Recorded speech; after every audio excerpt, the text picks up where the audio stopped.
Hello and welcome to Rule of Three's video review for Dishonored, a first-person action stealth game by Arcane Software and published by Bethesda. I'm Roy Mannon, and with me today and only is Sinister Dreamer. How you doing? Pretty well, and yourself? Doing okay. So it's just gonna be the two of us today. Impressions is on leave while he finishes his school stuff, and then we couldn't find anybody else that wanted to do this one, so it's just the two of us. So that's fine. So first thing I want to talk about is the gameplay mechanics of Dishonored, because that's what makes this game. How did you like them? It wasn't bad. I actually kind of like the integration of kind of the whole being able to use powers and stealth mechanics that they used. It made the game kind of interesting. Yeah, like I said, every time I play this game, it's always reminding me of like a weird hybrid between BioShock, Assassin's Creed, and Deus Ex, because it like took elements from all three of those games and just kind of mashed them together and then made this, and it came out really well. Yeah, it really did, because it's like the whole, okay, you start off with, sneaking around, trying to get yourself out of wherever. Then you get your powers. It's like, well, that's, the whole, like, beginning of BioShock. It's like you're going around. Oh, look, here's a power. Have fun. Yeah. And at least early game, at least with powers, I mean, I like the idea of the powers. The only problem I had with powers, at least in the late game, is you had way too many of them, and you had all of them, so it kind of, like, okay, let me go back to the beginning. So when I first played, my goal was to, be completely stealthy, never have to really interact with anybody, and kind of do kind of a rooftop jumping character. So I specialized more in blink and jumping.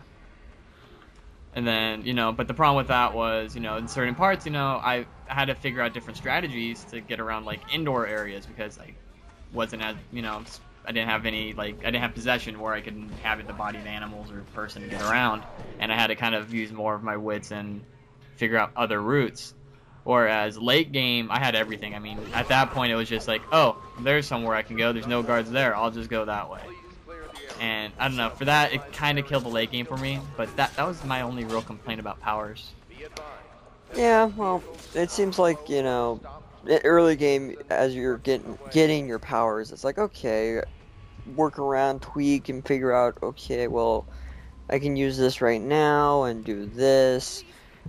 It being that whole going stealthy for the whole run put up a challenge because of the fact that you had to figure out how to deal with the situation you're in. Now it's like where I went kind of a hybrid of stealth but not stealth. Like, okay, well, I need to get through that door, that guard's in my way. Okay, trank you. Okay, go through the door. Yeah, see, I always try to find ways around the trank guy, and there usually was a way I could get around, but some of them, like I said, later, mainly, early game is I had to trank somebody to get through a door, because, the only real two ways are, either you possessed an animal to get through a small hole, or, stop time and go that way, which is the only move I wish I had taken, is stop time early on. That would have been so much useful. Yeah, I had stop time in the beginning because I had dash and stop time. Those were two of the things that I noticed that was like made early game kind of flow for me. It was like, okay, I need to get through that door. There's too many guards. Stop time, blink, go through door, shut door, pop time back in. No one knew I existed. Yeah. See, I did dark vision and blink early game, because then I could see where everybody's at and go, okay, let's go this way, and avoid everybody. It made certain parts of the game a lot better. So, but yeah, powers are very, very awesome in this game, and they add a lot to it. And then, of course, like we were saying, we sneak around. That's the part to me that felt like Deus Ex. Yeah, you had crouch behind stuff, figure out, okay, how can I get through a situation? Well, it's not only that. It was, usually in order to get through a level, it presented you with like 4 or 5 different ways you could do it. Yeah. It wasn't there was no right answer. It was, what do you think is going to be the best? Yeah. That reminded me of how Deus Ex did that, or did their game. And then the whole Assassin's Creed is like you're up on the rooftop, jumping from rooftop to rooftop. You can jump down, and assassinate a guy when you land on him. Yeah, the assassinations in this game are very Assassin's Creed. I mean, even the way you kill some of these people reminded me of some of the things you could do in Assassin's Creed 2. Yeah. And yeah, then jump kills and all the animations for these kills are very, very Assassin's Creed. And I do like how they have basically for the control layout that your bumpers controlled each of your hands. So you had your sword bumper for one, so you can attack and block, and then you had your gun, and then your powers on the other side. Right, and let's talk about combat for a minute since you brought that up. How did you enjoy combat when you actually had to like fight people? Wasn't too bad. I just had to figure out timing to, okay, well, guys coming to attack me. Well, okay, I can block here, and oh crap, that guy had a gun, so I'm shot. Ow. Yeah, I'm about to say that guns I felt were a little overpowered if an enemy pulled out a gun because they just dodge, dodge, shoot, and that was kind of annoying. But I mean, I don't fault it too much because this is supposed to be more stealth. So if you get into kind of a brawl with a bunch of people, it's your own fault, and you should be at a slight disadvantage if they pull out a gun.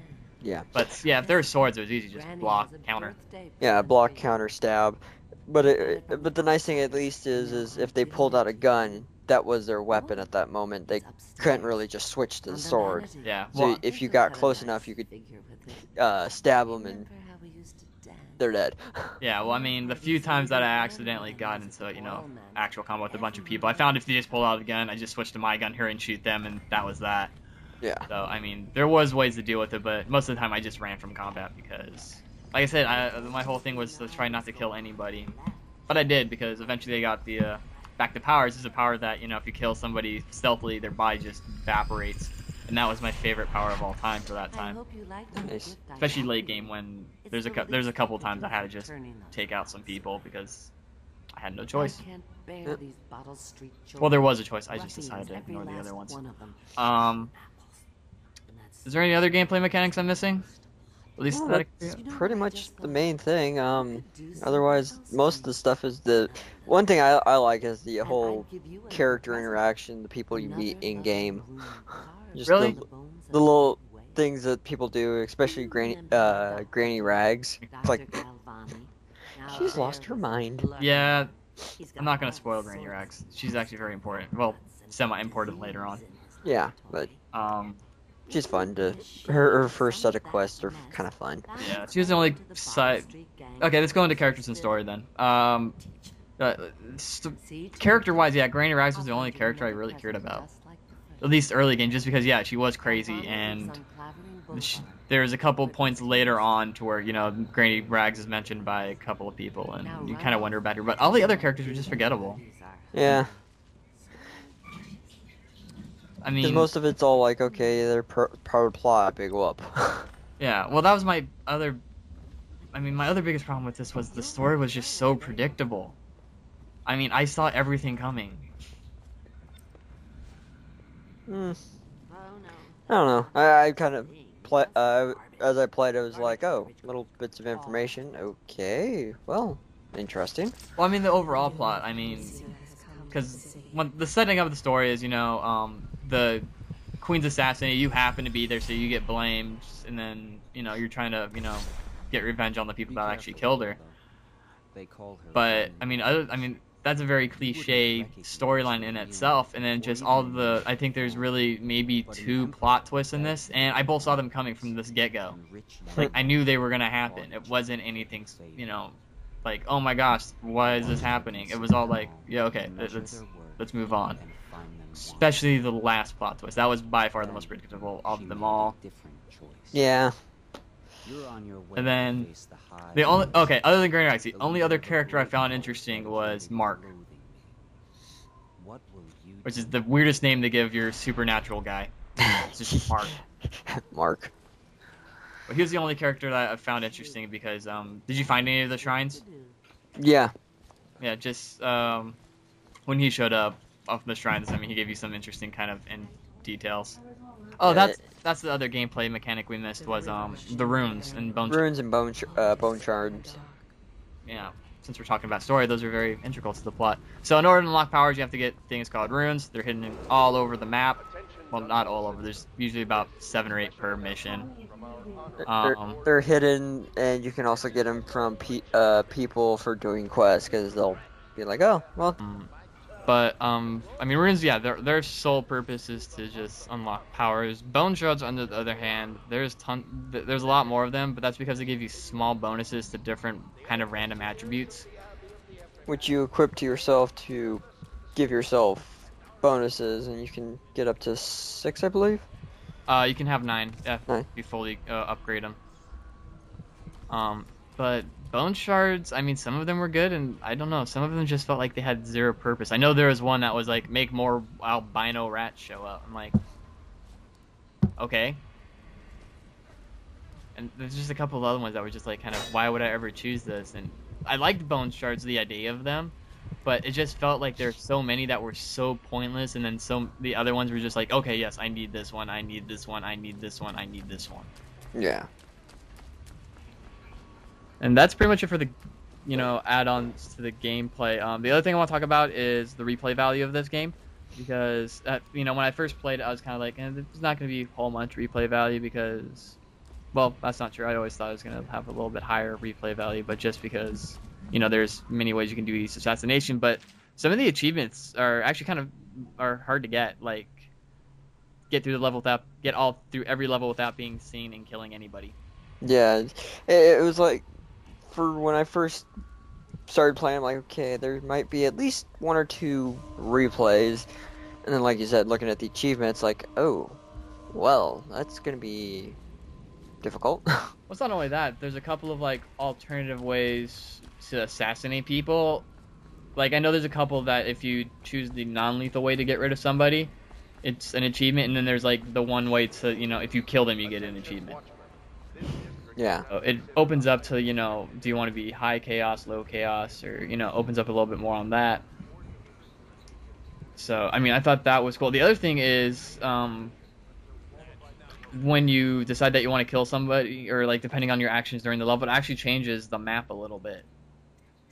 Like how many guards and like rats are around. Yeah. So the more you kill, the more rats you have and more plagued people. And then, obviously the more stealthy you are, usually there tends to be, or if you kill the main target, there tends to be more guards versus if you do a non-lethal way to get rid of them, there tends to be about the same or less. So, I mean, it just opens up a whole lot of ways you could play this game. And that was one of my major draws to it. And Yeah, that's about the same for me. So I think that's pretty much it. We're gonna give it our buy rent pass. Originally, I was thinking I was gonna give this game a rent, but after playing so much of it, I felt I actually really, really like it, and I think it is worth a buy. Just because of the replay value and stuff you can do in it. It's just really open. I can see multiple playthroughs, and it definitely has enough content to be worth $60. I kind of hope they eventually come out some DLC for it and support this game because it's really well done. And you, Sinister? I'm giving it a buy because well, I was originally gonna put a buy anyways, but then just playing it, I'm like, yeah, this is a definite buy because the fact that just the replay value and being able to just do multiple things to change what goes on makes the game a buy for me. So there you have it. Those buys from the two of us. Dishonored's just that good. It really is. This is, I think, one of the highlights of like new IPs that have come out. So that's it. Thanks for listening. Next week we'll be doing Guild Wars Part 2 and possibly Medal of Honor. Not sure on that one. My wife's having a baby, so it just depends on how much time we have on that. But we will definitely be doing Medal of Honor the following week, along with Zero Escape, which is for 3DS and Vita. And yep, thanks Sinister for joining us. And remember to subscribe to us if you like our videos and want to, hear more of us talk about games and review them. And check out the website for our written portions, and make sure to like us on Facebook, and that's it. So have a good day, everybody, and peace.